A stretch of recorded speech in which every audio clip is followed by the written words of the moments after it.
you yourself being a five-time overall World Cup champion, Race being that champion 2 years ago, what do you see in Race that makes him such a strong fencer?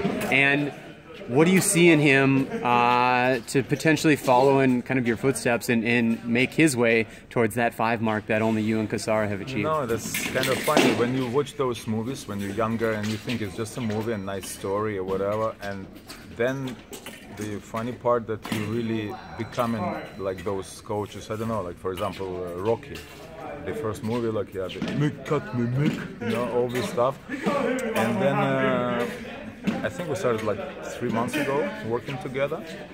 And I literally see in Race, he passes those phases which I had in my life. And so I really see that I have to work on a human level, not just fencing, but I think we just fit with each other as a coach and a student, and he's trying to listen to my advices, and I just want to make him better, and I see that he has a lot of possibilities and abilities to make it, to become one of the greatest in the history of fencing.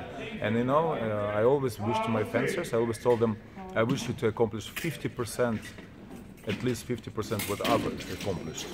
And I said the same to Race, but I actually don't want to lie. I told him I would be happy if you beat my records. I mean, it's like, it actually makes more sense if he would beat my own record, because I can show him some you know, reveal some secrets. And so we just started. There are many things to change, but I'm excited, and I told him also from the day one that I start working with him because it's for my heart.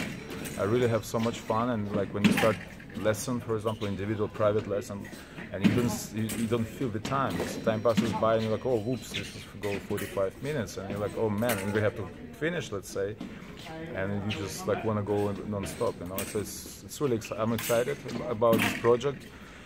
Again, we don't know the future. I just always hope that he made the right choice, because he was trained before by Dan Kellner and Jet Dupree. Actually, before those guys, I actually fenced myself. They're a little bit younger than I am, but I fence against them. And whatever Race accomplished before, it's also a great honor to those coaches who worked with him before. And I don't want to take from them any credit.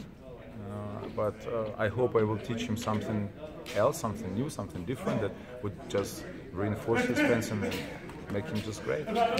Coach, you talked about working with Race not just on a fencing level, but on a personal level. Yeah. What is it about Race's personality, his drive, his spirit that you think makes him a great fencer? Well, it's like you mentioned, he has a huge drive, whatever it is. I do know what it is and why, and so and I would say probably different fencers or athletes have different type of drives, but you have to have one, and you have to be persistent, you have to work hard, you have to believe, and so on, so on, so on. But if you ask him about like human level, he's just still a little bit young, and therefore sometimes irrational or explosive or just emotional, too emotional, but that's him, and that's why I'm there for him to maybe sometimes cool him down with some joke, or you know, just pinch him or say hey, and then he's like, oh, okay. And I think we understand each other. I respect him, he respects me, and I let him be himself. And actually, we had a couple of tough conversations, and I just said, like, I don't want to break you or something. You have to be you, and you should not. You don't have to become me. Because, you know, in a way, if you have a hero and you want to be just like him, you know, like whatever. If you're Superman, I want to fly like this guy and this. And I said, no, you have to be you. And so I just want that he, you know, to perfect, to make things what he does better. And he has his own, you know, like handwriting, so to say, you know. So that's what I wanted. Well, your signature definitely stamped on the history of men's foil, and Race Imboden also now with his handwriting continuing to mark his legacy. Thank you, Coach.